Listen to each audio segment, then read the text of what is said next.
Shalom. Sekali lagi shalom. Gimana kabarnya? Saya percaya kita adalah orang yang luar biasa. Amin. Karena kita memiliki Allah yang luar biasa, Allah yang tidak pernah berkekurangan dalam kehidupan kita. Saudara, Bapak Ibu yang diberkati oleh Tuhan, bersyukur buat kesempatan hari ini diberikan waktu oleh Tuhan bagi kita semua untuk kita bisa bersekutu, memuji, menyembah Tuhan. Saat ini kita akan mendengarkan kebenaran firman Tuhan yang terdapat di dalam Ulangan pasalnya yang kedua, ayatnya yang ketujuh. Ulangan pasalnya yang kedua, ayatnya yang ketujuh. Bapak Ibu Saudara diberkati oleh Tuhan, duduk diam di tempat duduk masing-masing dan kita akan mendengarkan kebenaran firman Tuhan ini yang terdapat di dalam Ulangan pasalnya yang kedua, ayatnya yang ketujuh. Demikian firman Tuhan. Sebab Tuhan Allah memberkati engkau dalam segala pekerjaan tanganmu. Ia memperhatikan perjalananmu melalui padang gurun yang besar ini. Ke-40 tahun ini Tuhan Allahmu menyertai engkau dan engkau tidak kekurangan apapun. Amin. Saudara, dari pembacaan kita pada pagi hari ini saya mengambil satu judul tema, yaitu jangan pernah khawatir. Berbicara tentang khawatir, semua orang pasti khawatir. Amin. Berbicara tentang khawatir, semua orang pasti khawatir. Baik orang miskin, orang yang tidak mampu, maupun orang yang kaya atau orang yang berkecukupan. Saudara, kekhawatiran ini akan selalu menghantui kehidupan kita sebagai orang percaya. Nah, ini yang dialami oleh bangsa Israel ketika mereka keluar dari tanah Mesir. Bagaimana ketika mereka dalam satu perjalanan mereka mengalami yang namanya kekhawatiran di dalam perjalanan mereka ketika mereka keluar dari tanah Mesir. Saudara, apa yang perlu kita perhatikan ketika kita khawatir? Yang perlu kita perhatikan adalah bagaimana kita melihat Tuhan yang sanggup memberikan segala sesuatu yang kita perlukan. Amin. Yang sanggup memberikan segala apa yang kita butuhkan. Sama seperti bangsa Israel ketika mereka keluar dari tanah Mesir. Ketika mereka khawatir akan makan minum, Tuhan mencukupkan segalanya. Maka ketika mereka ingin makan daging, Tuhan mengirimkan daging buat mereka. Apa yang tidak bisa untuk Tuhan kerjakan bagi setiap kita, saudara. Yang perlu kita perhatikan adalah bagaimana kita jangan sampai khawatir yang lebih besar daripada Allah kita yang besar. Artinya apa? Kita boleh khawatir, saudara. Tapi jangan sampai kekhawatiran kita itu melebihi kemampuan kita berpikir bahwa Allah tidak sanggup untuk melakukan hal yang besar dalam kehidupan kita. Sebagai orang percaya kita khawatir, saudara. Ya kan? Tapi jangan sampai kekhawatiran itu selalu ada dalam kehidupan kita. Saudara, saya sangat suka dengan lirik lagu yang berkata, tangan Tuhan tak pernah janji langit selalu biru, tetapi Dia berjanji selalu menyertai. Tuhan tak pernah janji jalan selalu rata, tetap mujizat Tuhan ada bagi yang setia dan percaya. Lirik lagu ini sangat memberkati saya secara pribadi, saudara, karena di refnya itu berkata, jangan pernah menyerah, jangan berputus asa, mujizat Tuhan ada bagi yang setia dan percaya.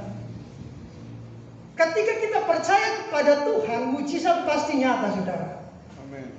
Dalam kekhawatiran apapun kita, kalau Tuhan lihat iman kita, kepercayaan kita kepada Tuhan, mujizat pasti nyata.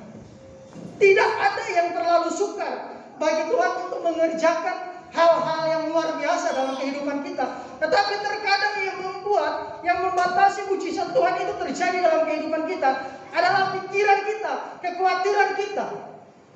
Sehingga kita tidak akan pernah menikmati mujizat Tuhan dalam kehidupan kita. Apa yang perlu kita perhatikan dengan ayat yang kita baca tadi, saudara? Yang pertama yang perlu kita perhatikan sehingga kita tidak perlu khawatir, yaitu kita melihat di dalam Alkitab kita, di dalam ayat 7 bagian A, Tuhan berkata demikian, sebab Tuhan Allahmu memberkati engkau dalam segala pekerjaan tanganmu. Yang perlu kita perhatikan adalah Tuhan Allah selalu memberkati kehidupan kita dalam setiap pekerjaan kita. Kalau Allah yang berfirman, Allah yang berkata, maka apa yang perlu kita khawatirkan, saudara? Kalau Tuhan bilang Dia akan memberkati engkau di masa mudamu, masa depanmu, Dia akan memberkati usahamu, apa yang perlu kita khawatirkan? Tidak ada, saudara. Selain kita percaya sungguh pasti Tuhan akan melimpahkan berkat bagi setiap kita. Amen. Itu yang perlu kita ketahui. Kadang-kala, saudara, orang percaya dia tahu Allah memberkati kita, memberkati kehidupannya, tapi terkadang dia tidak lagi mau bekerja. Nah, ini hati-hati. Tuhan bilang tadi apa?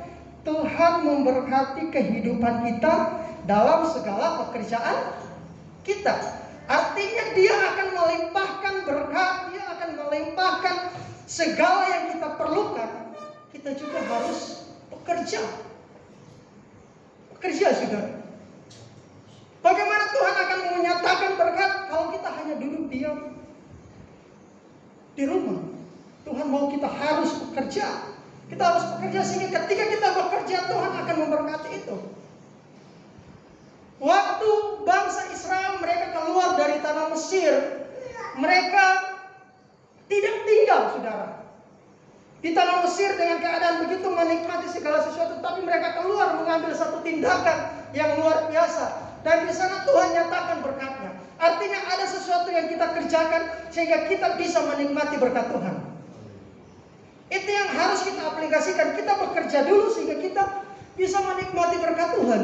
Banyak orang yang hanya bermalas-malasan. Saudara, akhirnya apa? Karena dia ingin bermalas-malasan, ingin menikmati segala sesuatu tanpa dia harus berjelera. Pasang itu apa namanya?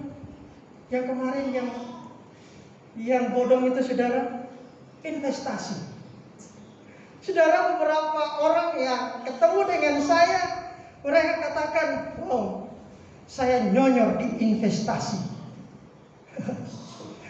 Saya bilang, makanya kalau mau investasi harus lihat dulu, ini benar tidak, ya kan? Harus gali dulu, ini memang legal tidak? Jangan ilegal, saudara. Akhirnya apa, saudara? Dia bilang saya nyonyor 20 juta, 200 juta, 60 juta. Bahkan ada yang dia sudah terima, dia lipat ulang lagi, saudara. Dia investasi lagi, ternyata nyonyor.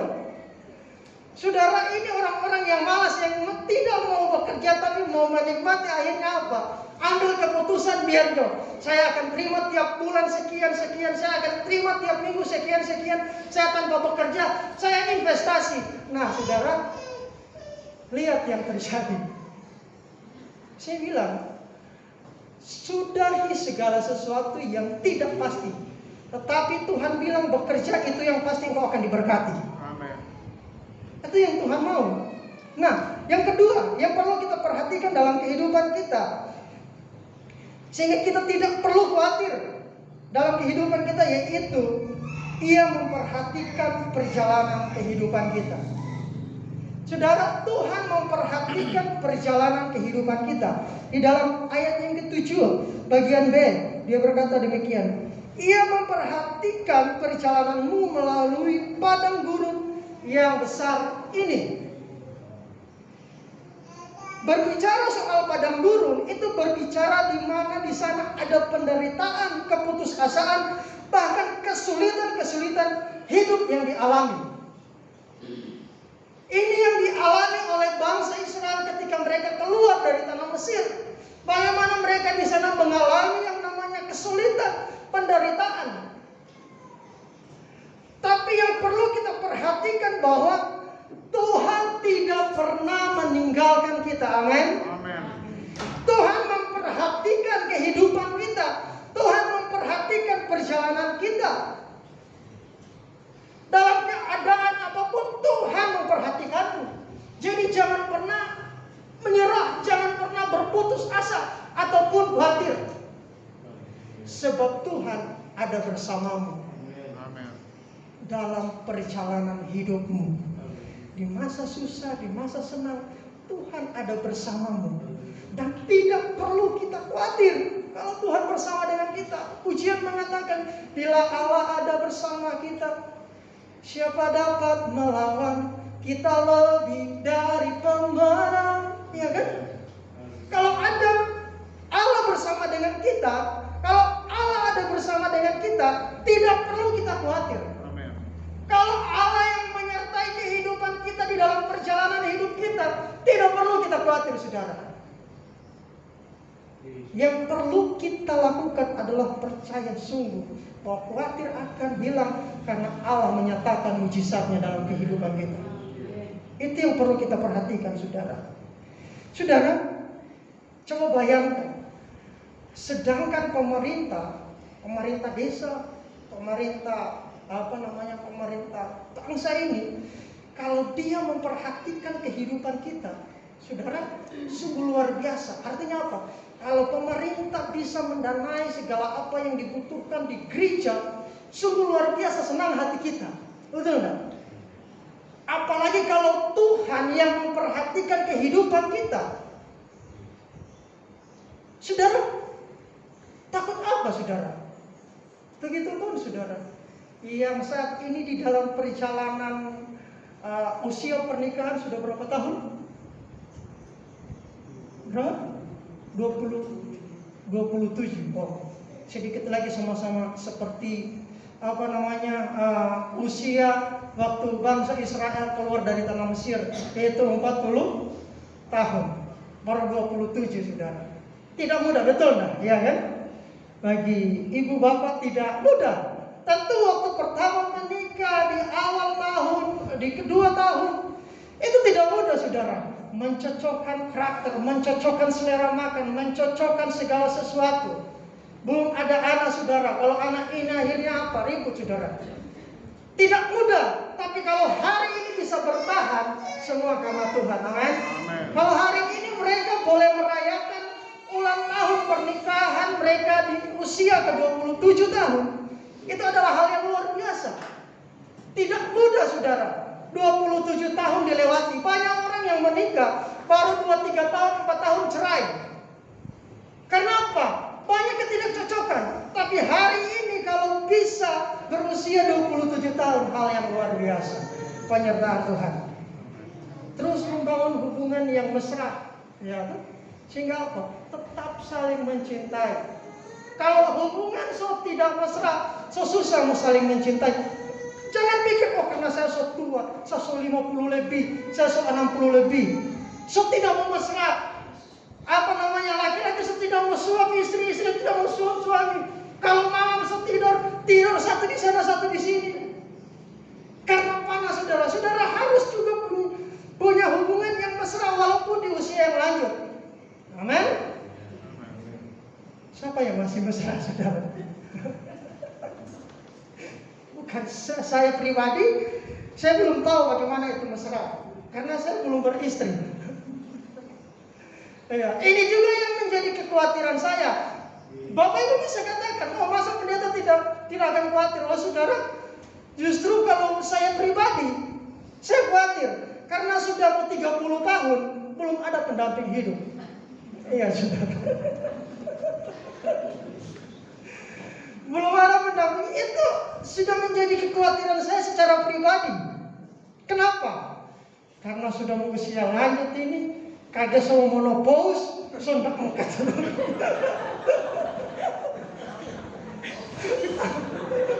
Perempuan yang monopause. Saudara, itu yang menjadi kekhawatiran. Di usia sudah 30 tahun, saya usia 27 tahun. Menjadi khawatir itu adalah saya belum dapat istri.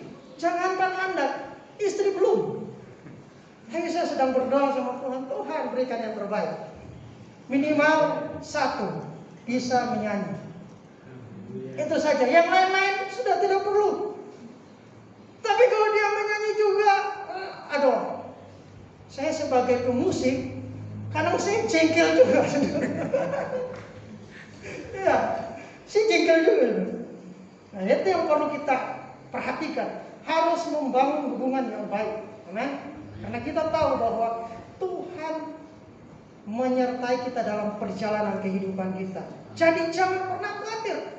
Yang ketiga, kenapa kita harus memiliki perasaan yang tidak perlu khawatir? Yaitu kita menyadari bahwa Tuhan tidak akan pernah memberikan kita kekurangan. Amin. Tuhan menyertai kita dan kita tidak akan pernah berkekurangan. Dalam ayatnya yang terakhir tadi, bagian C, Tuhan bilang begini.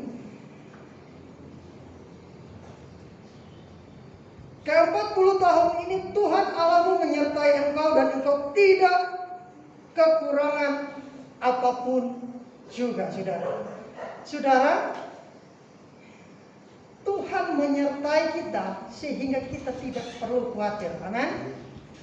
Kalau Tuhan menyertai kita, kita tidak akan pernah berkekurangan. Dia akan selalu melimpahkan berkat-Nya bagi setiap kita.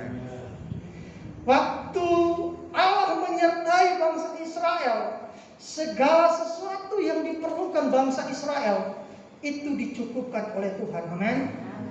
Kalau kita mau melihat Allah mau menyatakan mujizat-Nya dalam setiap kehidupan kita, mari kita jangan khawatir dengan hari-hari yang esok, hari-hari yang akan datang, tapi lakukan yang terbaik buat Tuhan hari ini.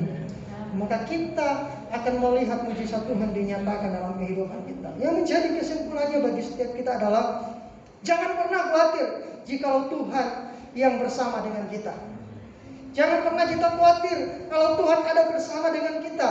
Jangan pernah khawatir kalau Allah ada di pihak kita. Segala sesuatunya pasti Tuhan akan berikan yang terbaik buat kita. Puji Tuhan, inilah kebenaran firman Tuhan yang boleh saya bagi kepada kita semua. Karena Tuhan memberkati kita. Saya kembalikan kepada pemimpin pujian.